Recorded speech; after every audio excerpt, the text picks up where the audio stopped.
Welcome to the Professor of Perseverance podcast. I'm Dr. James Perdue, and I am the Professor of Perseverance. Today, we've got a special guest on here who has gone through cancer here recently, and she's going to share our story coming up next.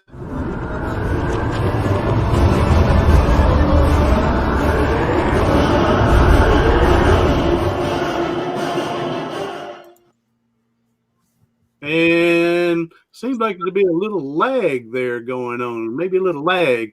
We'll see how things work out. All right, we'll go from there. So thank you. Hey, we got a special friend of mine. She's fought cancer here recently, and he and I want to share her story to go from there. So Jan Fansler, an online coach for beginner marketers who are wanting to take their business online or already have it online and go through the learning curve. Jan has been recovering from cervical and urinary cancer since June of 2019. She is here to share her story. Welcome to the podcast, Jan Fansler. Hello, James Perdue. How you doing, my friend, my brother from another mother, another mister? What's going on? There we go. It's something like that. Hey, see the Lady Vols, they did pretty good the first half. Yeah, well, last night, out in the second. Oh, yeah, they got tore up in the second. They did. They did. They forgot how to play.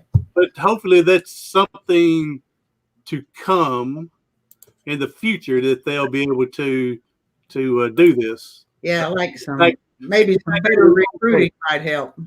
So they may have the right coach this time. Yeah. So I liked some of the plays they ran. They looked really pretty good, So they just get it together. I think they showed some encouragement on what to look for in the future. Yeah. So, all right, Jan, appreciate you coming on here today, sharing your story. It's an honor to be here. Let's just hop in and see how we do here. Sounds good. Let's do it. So go ahead and Jan, tell us how'd you find out that you had cancer? Well, I'll tell you, and my story, I hope, will inspire other people to go to the doctor early. Because if you have any indication that there's any problem with your health, don't do like I did and put it off for a year and a half before you go. I didn't have insurance, of course, and that was the holdup, but I knew I had a problem. And it was a female problem. I had already gone through the menopause thing, and then all at once I had this little visitor appear again and started bleeding and continued to do so for a year and a half. And I knew my mother and my grandmother both had gone through something similar to that. And, eventually they'd had to have a hysterectomy. So I thought, well, maybe it'll hold off till I hit Medicare, right? Well, I had this event scheduled as an annual event where all the top marketers in the country and around the world actually come once a year out in Las Vegas. I already had the hotel booked. I had the plane ticket bought. Everything was set and ready. And my sister, who also has been diagnosed with cancer back in 1989, 90, and she was given 5 years to live. She's still here. I'm her caregiver. But May 22nd was the day I was scheduled to leave out to go to Las Vegas. My sister went in the hospital May 20th with double pneumonia, and it just didn't look good. Her chances for recovery did not look good. So, I'm thinking I don't want to be all the way in Las Vegas if something, happens and she really needs me to be here. So I canceled that event. Hesitantly and reluctantly, because I'd been looking forward to this all year. But anyway, I canceled it and went to the hospital to check on her, back and forth, and her children were there taking care of her. And the morning of May 22nd at 6:30 in the morning, I was supposed to have been to Nashville Airport boarding a plane for my flight to Las Vegas for that event, prior to these other circumstances happening. Well, at precisely 6:30, May 22nd, the time I should have been at the airport, I had to go to the bathroom and I just absolutely hemorrhaged in the stool. So God always knows better than we do. You know, when you have something like that and you have to cancel it and it's like, oh my goodness, you know, it seems like a horrible thing. But in this instance, and I'm sure in most instances, like I said, God knows better than we do. And that was definitely my alarm button. Let me tell you, I thought, okay, this is not a good situation. Now I have to go to the doctor, insurance or not. So I called my primary care doctor, went in to see him. He says, look, you're going to have some extensive work. He said, you could possibly have cervical cancer. You could possibly have uterine cancer. You've got to get this checked out, insurance or not. So he told me about this little clinic here in the town I live in Gallatin, Tennessee, that took care of the uninsured and working people. So I went there. They did the original test, the original pap smear test, and it came back just off the chart high, alarms going off everywhere. There's a problem. So they sent me to a gynecologist here in town. He took one look. He said, nope, you got to go to an gynecologist. So that got scheduled.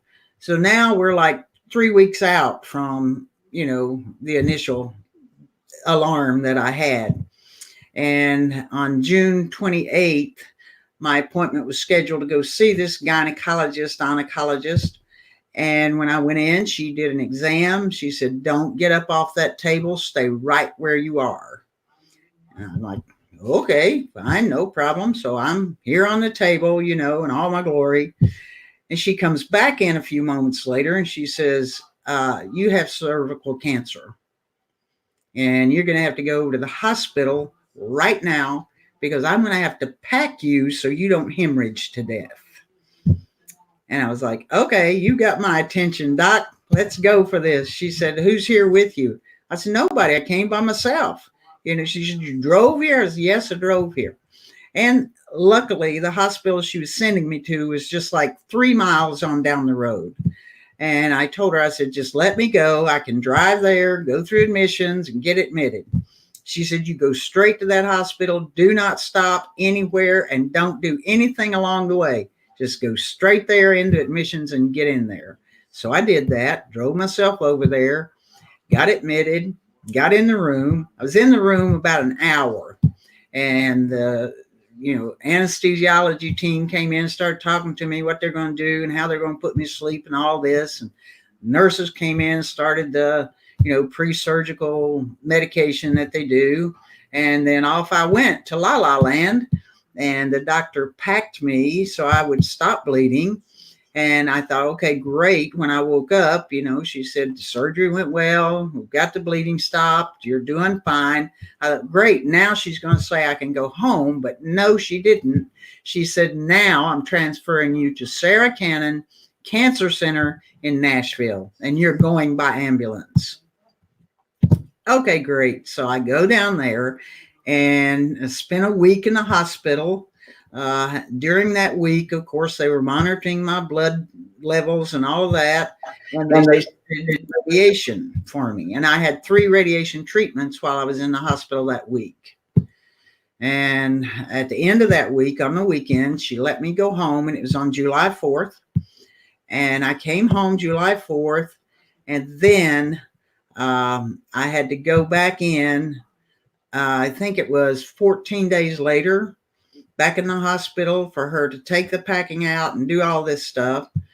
And after that, and the bleeding had stopped, then I started 5 days a week of radiation and chemotherapy 1 day a week.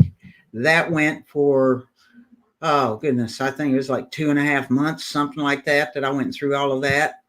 And at the end of that, the results were that, it appeared all the cancer was gone.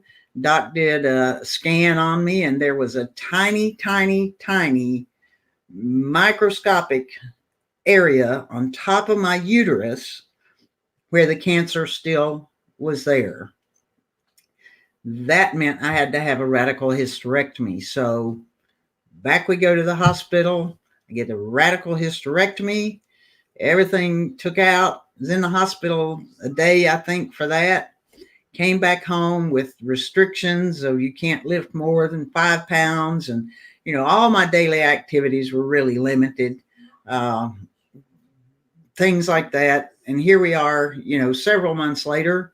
And finally, I've not been released from the doctor yet, but I am cancer free. Praise God for that. And I have to say, the people that God put in front of me to take care of me, I couldn't have been more blessed. If I would have just sat down and designed the perfect physicians and the perfect staff in radiation and the perfect staff in chemotherapy, I had nothing but outstanding care. And I was very blessed. I had all kinds of friends that, took me to chemotherapy, sat with me down there for the 4-8 hour duration of it. Had friends that took me to radiation. The only problem I had during all of that was I had all my neighbors and my friends bringing me all this good food in. And I told them at one point, I said, if y'all don't quit feeding me this good, I'm not going to be able to tell if I'm walking or rolling when I get out of this deal, But anyway, I was very blessed when I went through the chemotherapy, the first, all of that. Well, let me tell you, in the very beginning, when the doctor looked at me and said, you have cancer, most people kind of freak out, I guess, when that happens. But what I did instantly, I'm a very spiritual person. I have a very strong faith. And, I've read the Bible, I read it daily, and I believe what it says.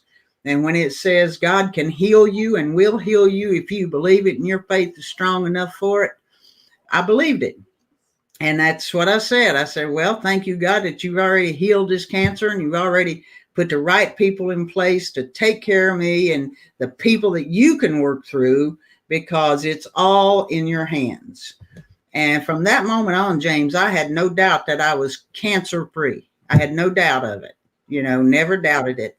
And when I went to chemotherapy and the girl hung the chemo bag up the first day, she said, well, there's your chemo medicine. I said, well, maybe what it looks like to you, sister, but what it looks like to me is the blood of Jesus. God's already healed me, and this stuff just cleaning it out, That's and when I went to radiation, I always told them, I said, this is a light from heaven shining through me just to, eradicate all this stuff and clean it out. So that's how I went through chemotherapy and radiation. I had great doctors. Dr. Alpha Nick was my oncologist, and Dr. Chalet was the doctor of radiology over Sarah Cannon.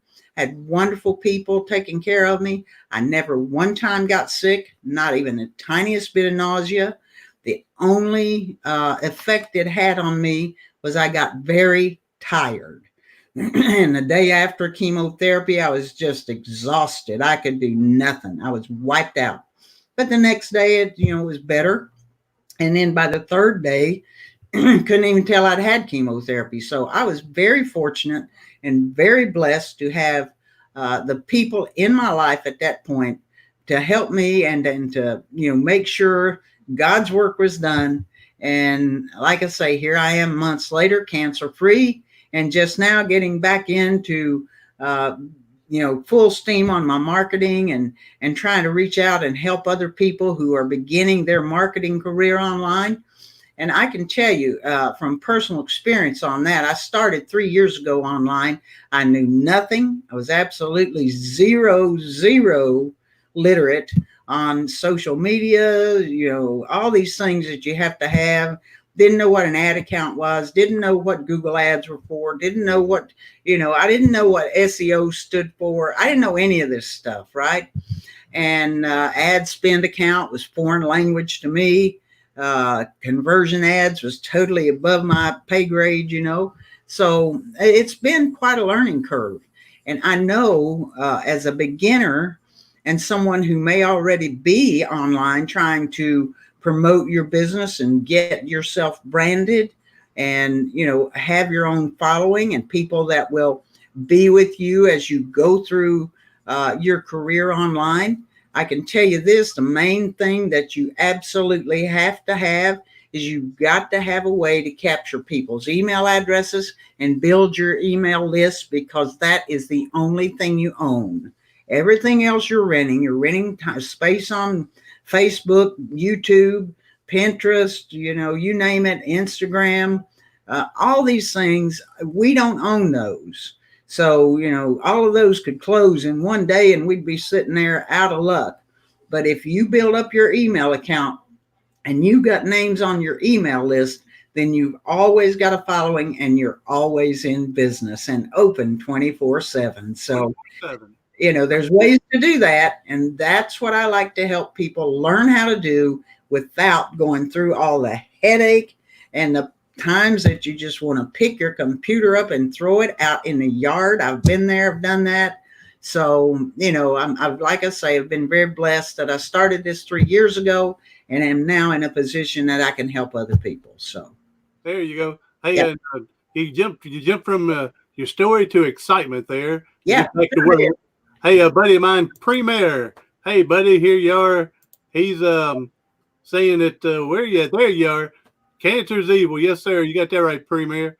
Appreciate you coming in, Premier. And this is Functional Life. Hey, just met up with y'all a few minutes ago. Thank you for showing up. Well, what a story they're saying. Glad to hear you're cancer free and recovering. So thank you all for showing up. And so here's a question I'm going to ask you, Jan. And people were different. So when you first heard the C word, yes, what like my mom, she had cancer 15 years ago in her lung, and they went and removed part of her lung, plus did her treatments and stuff. But she said when she first heard the C word, she thought it was a death penalty at that point. So when you heard the C word, what's the first thing that popped in your head? God Almighty in heaven to heal me. That's exactly the first thing that popped in my mind, because I know the God I serve is bigger than cancer, bigger than any problem, bigger than any difficulty that's in this life. So, when I have any problem, any bad situation come up, no matter if it's cancer or, if it's a financial crisis or whatever it is, I just take it to him because he's in control of everything and everybody. And, sometimes we get off on this tangent and we think we're in control and we're going to take care of this. Now, I'm not saying you can't just, you can't just sit back and say, okay, cool, God, you take care of it and do nothing.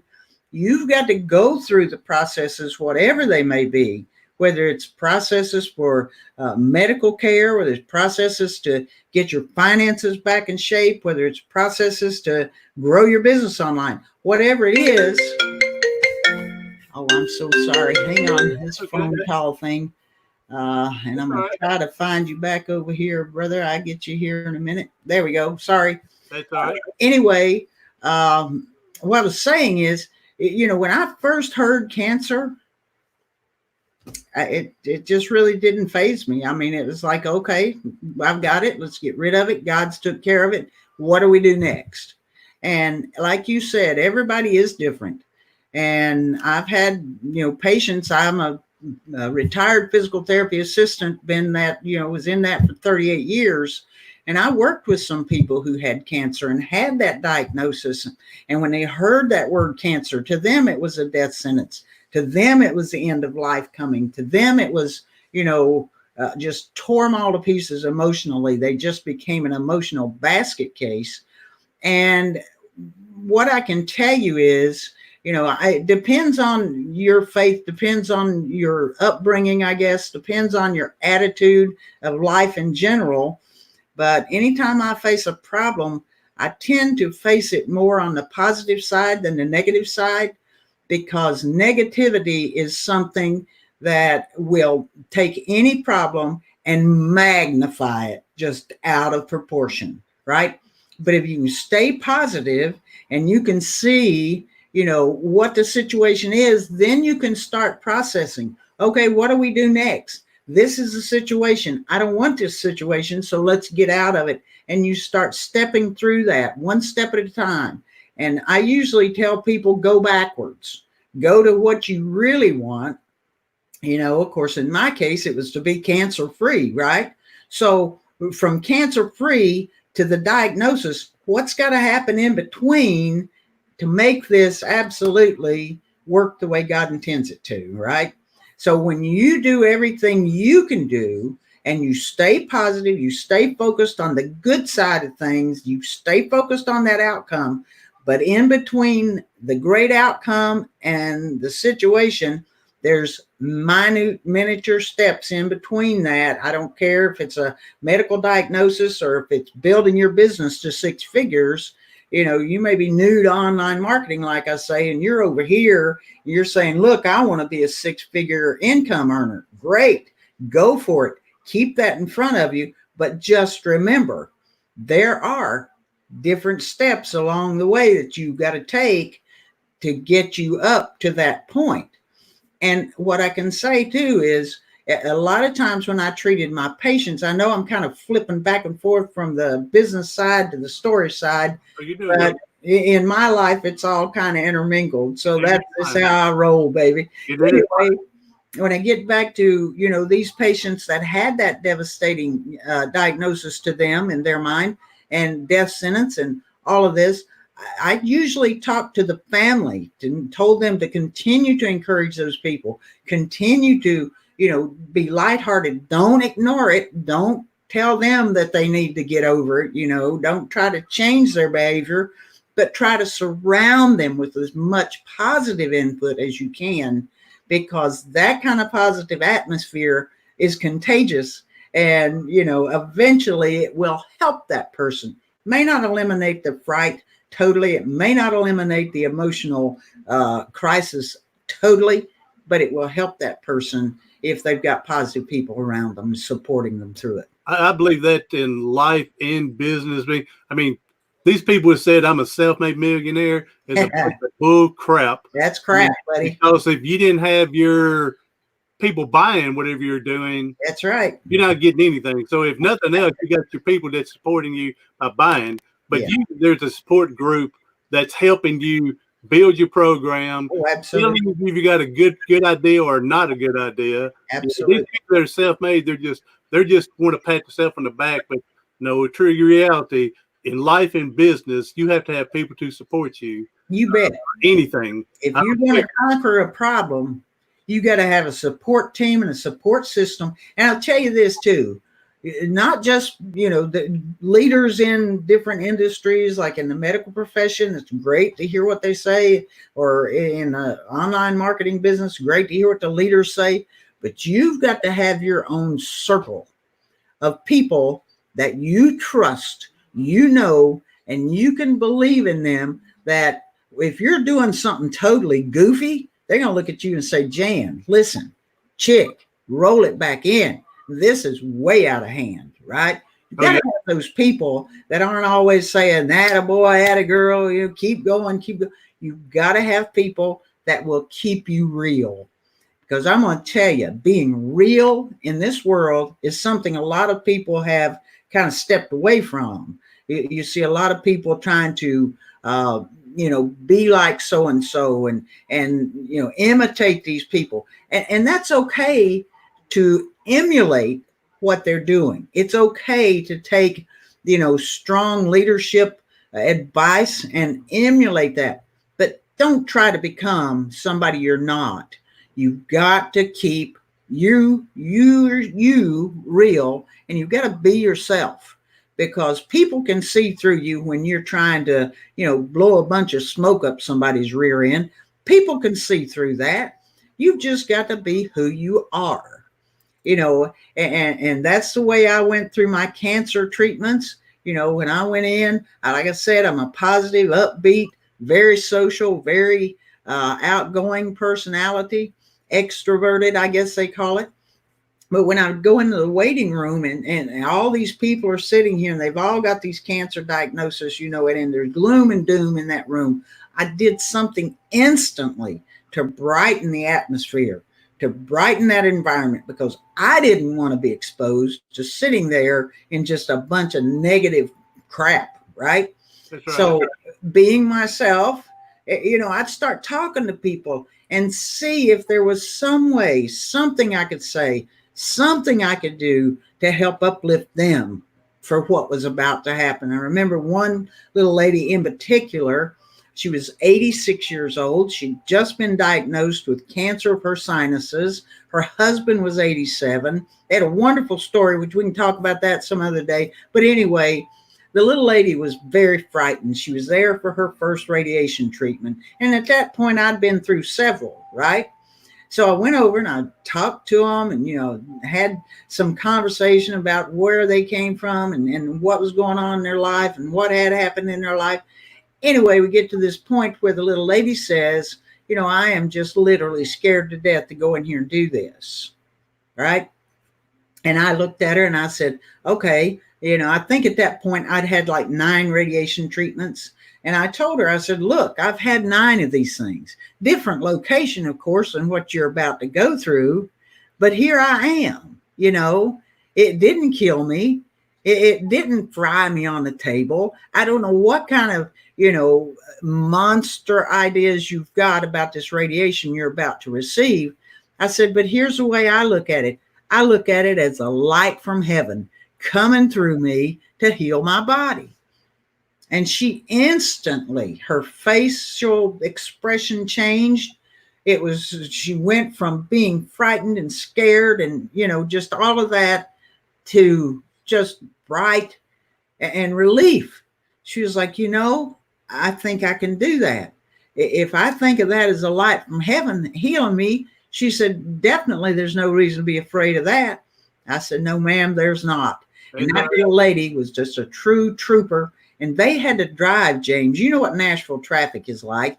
And anybody who's watching, you may not know, but Nashville's traffic is horrendous.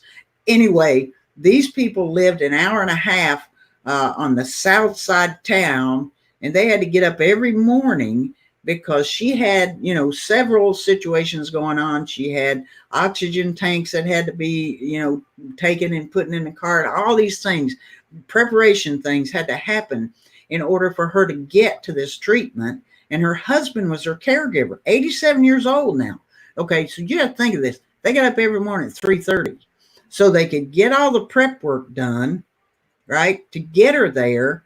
They drove that hour and a half in horrendous traffic to get her there, and then she comes there being afraid of this situation. So the other thing I told her, I said, look, you guys survived an hour and a half Nashville traffic.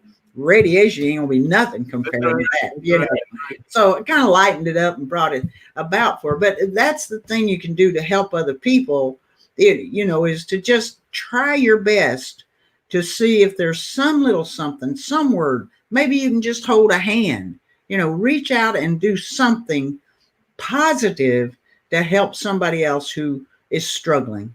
That's what I'd say about that. Hey, my man Premier, he put up there back to when we were talking about self-made people, that it's selfish to think otherwise. It's, like that. But he is correct. You should be proud of yourself, what you have done. Absolutely. But to think you did it by yourself, that's no way. Quite correct. Yeah.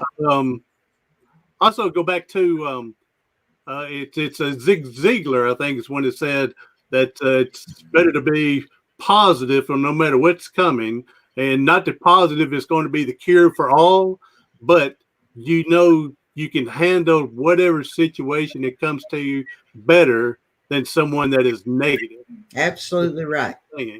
I'll drink to that, and that's coffee. So there you go. There you go. And so Zig Ziglar, that's not exactly his quote, but it's paraphrasing it. So it's the gist of the story, like I say. That's right. Yeah, the gist of the story.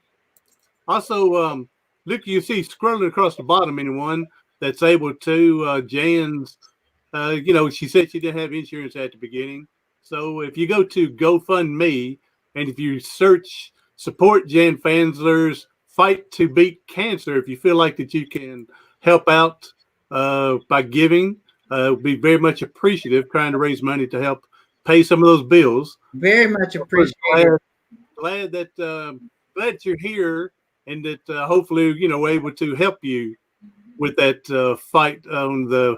Of course, as well as the financial fight's almost worse than the cancer itself. Hey, listen, I tell you, if I call one more number and get this, push 1 for English, 2 for Spanish. That's fine. I have nothing against Hispanic people, but you go from there to, push 1 if you're a physician trying to reach somebody, and push 2 if you're a provider, and push 3 if you're this, and push 4 if you're this. Finally, it gets to push this if you're a patient. And then you get the computer saying, okay, how can we help you? I can help you with your what's your account? You go through all this stuff, and finally you get to a human. And guess what? You get to go through it all again, right? So it can be very frustrating trying to work with them. But, I have been blessed with a good friend of mine, Michelle Pesco-Solito, set up a GoFundMe page for me. And I was really very appreciative that she did that. And in the beginning, the original amount that, we had set was $5,000.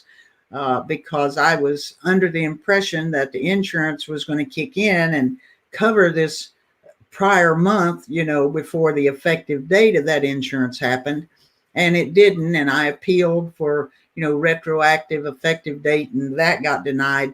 So now I'm left with dealing with these people and trying to get these astronomical bills for 3 weeks, James, for 3 weeks of treatments here. It's $18,778 for 3 weeks.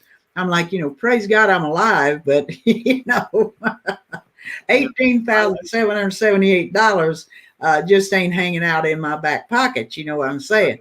So anyway, I have had numerous people that have contributed, and I'm so grateful for that. But I just sent in an update, and I don't know if it's been updated yet on the GoFundMe page, but I sent that to Michelle last night to let everybody know what the situation is. Because for that, that 3 weeks between June 10th, June 28th really, and July 4th or July 10th was in the effective date.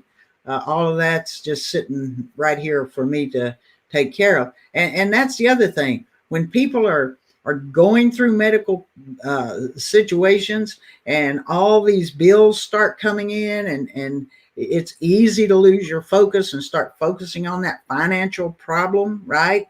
Again, I just took that to God and said, here, I've got these bills. I'll do the work I have to, but I'm trusting in you to provide a way. I'm not asking for it to be wrote off or whatever. I'm just saying to provide a way that these bills can be covered, because I got exceptional care, but the cost of medical treatments and such as that, that's a topic for a whole nother time on YouTube with you, but they're ridiculously high, but then, people said to me, well, you got your life back and you're cancer free. So what is that worth? So, when you look at it that way, it's like, yeah, it ain't so high after all, so.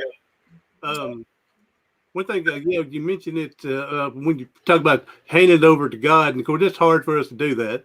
But if we can hand it over, but then some people, they like you mentioned it, they try to do things different. I want to hand it over to God, but then they don't want to do their part. Right, that don't work too good. Sit back and just wait for it to boom. There it is. Yeah. It's not going to happen. You have to do your part. Absolutely. I'm sure it is, whether it's in life or in business. And business is not going to grow with you twiddling your thumb going, all right, God, come on, bring it on. Nope. You have to do. You're not going to get healthier. Thank you, God. I mean, don't get me wrong. I know God can perform miracles, but you better do your part just in case. Right.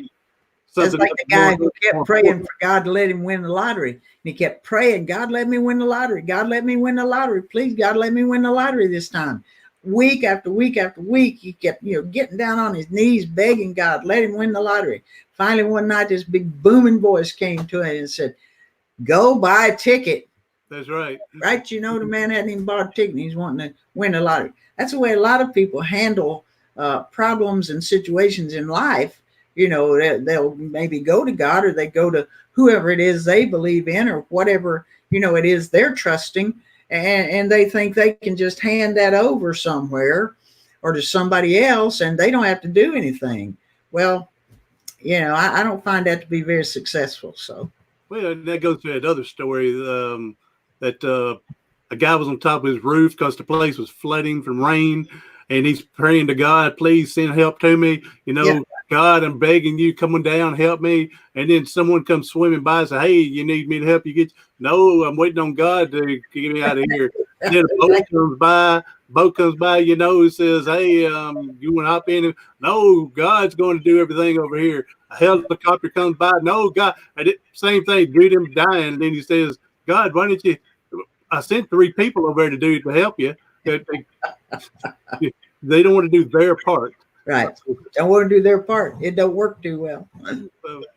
All right, Jan, let's finish up here. I want to see.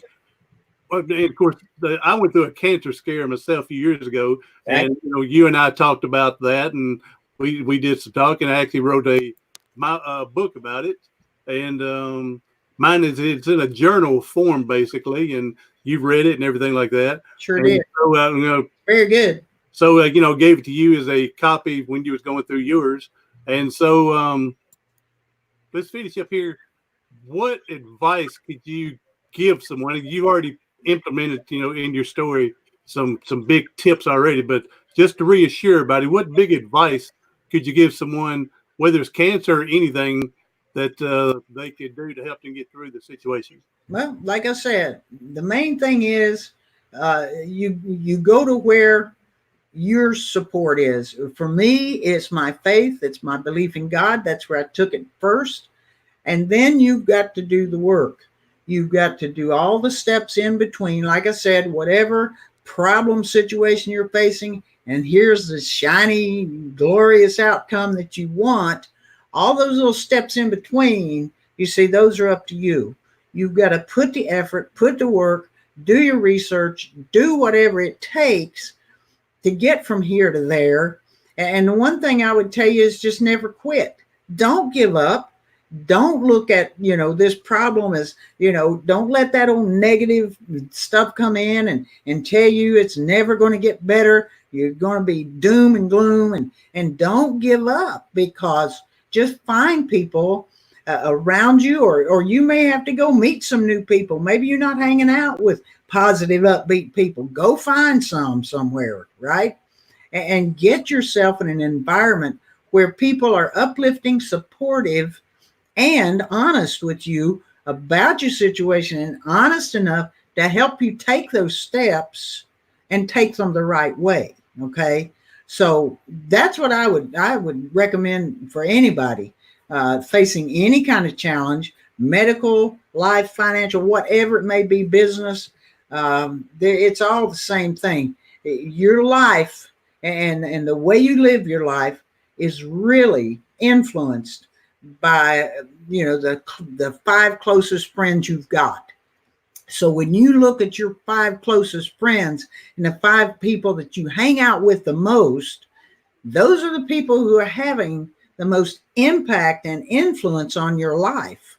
So what I recommend to people is, I'm not saying you can't be friends with these people, but I am saying if you're hanging out with a group of people who are always negative, they always see the doom and gloom side of things, they're always putting you down, they never uplifting each other, they don't think anything's ever going to get any better. If that's the kind of environment you find yourself in, I strongly encourage you to start stepping out of that and reach out and start meeting some new people, whether it be in a church situation, whether it be, there's a lot of places that you can go socially in your own area. Like maybe you can go join a Rotary Club or a Key Club. Maybe you can go hang out, see these events that are happening in town and go to some of these live events, because a lot of people do these things for free, and find somebody that can be a positive influence in you. You named it James Zig Ziglar. It's a great place to start. Read his books, listen to him online, find people that are going to influence you in a positive direction. And when I say positive direction, I want people to understand, I'm not talking about people who are just going through life, oh, la, la, la, and everything's great, and every day's happy, and da. That's not what I'm talking about. I'm talking about the positive people who look at a situation, they can see the end result they want, and no matter what it takes no matter what kind of work it takes, no matter how many steps it takes, they're not going to quit, and they're not going to quit on you. They're going to support you. They're going to uplift you, and they're going to help you all the way through that struggle till you get to that glorious result that you got your eye on. So keep your eye on the prize and don't ever give up. Just keep going. Hey, my man Premier here, he says, hey, you need to catch Premier Hell on he's the one I was talking about that does the kitty cat face. Yeah, okay, cool. He does a great interactive show with I have to hook up with that. Cool. He does great. So, hey, Premier, thank you for coming up. He says it'd be fun to win the lottery, but don't think it'd work out well. How many people have we heard of that win the lottery and then they're broke? Absolutely. Yeah. I got this funny story I'll tell here, and then we'll come back and finish up, Jan. But remember, it's probably been 7 or 8 years ago in Tennessee, the first time the lottery got to $500 million. Oh, yeah. $500 million. Yes. One friend, you're talking about, stay with positive people and thinking. Right. Well, it's one friend that he draws food stamps. Not that he couldn't work, but he doesn't work. But he draws food stamps. And when that lottery was at $500 million, okay, 500 million, he said to me, all right, Premier, check this out, buddy. He said to me, I'd love to win that lottery at $500 million, but if I did, they take my food stamps away from me. Oh. So there's a lot of people have that thought. That's exactly right. So, all right. A lot of people do. And I want to mention this too, James, because you reminded me of it a minute ago. And this is just my way of staying committed to actually doing this. Like I said, I had been a physical therapist assistant for 38 years. I'd been a caregiver for my sister, my mom, my dad, and several people as my patients throughout that time in my life. And never had I been sick. I've been very blessed. This is the first time I've ever had any what I would call a major illness, right? And this is the first time in my life that I became the patient, and I had to have people taking care of me, and I had to be dependent on other people, right? And so I've been inspired and been given the inspiration by what I call my God inspiration to write a book. And the name of the book is going to be The Other Side of the Bed. And I have started writing that book and will continue to its completion. But I know there's a lot of steps in between that, but I know exactly where to go to get help with that. And that's you, my brother, Mr. James Perdue. Dr. Perdue has written several books. And if you haven't read any of his books, I strongly encourage you to go get them.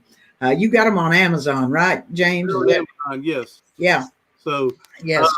Yes, I would help you as much as I can if you get that book going.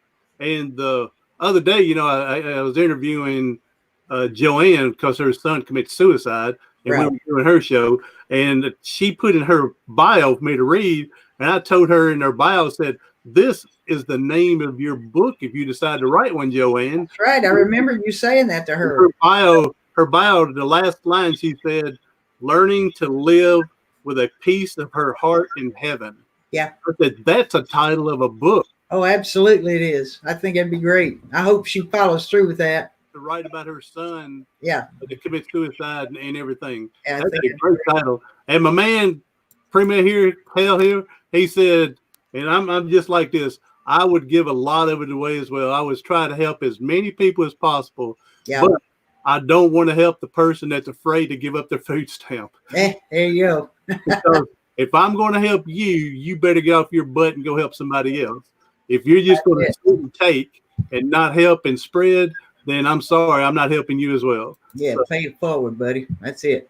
Premier, thank you for coming in. And this absolutely. Thanks so much, Premier. Appreciate it, buddy. All right, Jan, tell us how, if anybody would like to find out more about your GoFundMe or maybe wish you great success and pray for you, or if anybody would like some online marketing advice, coaching, consulting from you, how can let me tell you the best way to get in touch with me for all of that is on Facebook. You just go to www.facebook.com/Jan Fansler. That'll take you to my business page. and you'll be able to get hooked up with, any kind of coaching you need.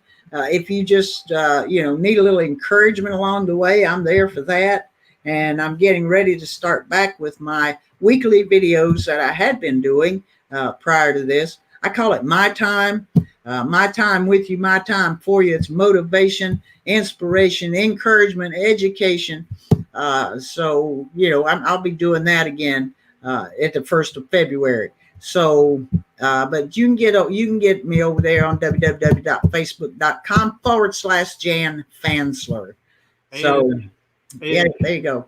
Tell people, how do you spell MIE? It's not M-Y. It's M-E-I. Motivational. No, it's MIE. Motivational, inspirational, and encouragement. Sneak a little education in there along the way too. So it's not M-Y, my time. No, it's M-I-E, my time. My time. So, yes, for motivational, inspirational, encouragement time. Yes. Jan, thank you for coming in. Again, Premier Hell and Dysfunctional Life. Thank y'all for coming in. Anyone else? Hey, please hit the subscribe button. Give us a thumbs up. And Jan, thank you for sharing out. Thank you, Premier. You shared out earlier. And everyone else, thank you for coming in for the replay. Jan, again, thank you for your story. Thank you for your encouragement, everything like that. Go check Jan's GoFundMe page out.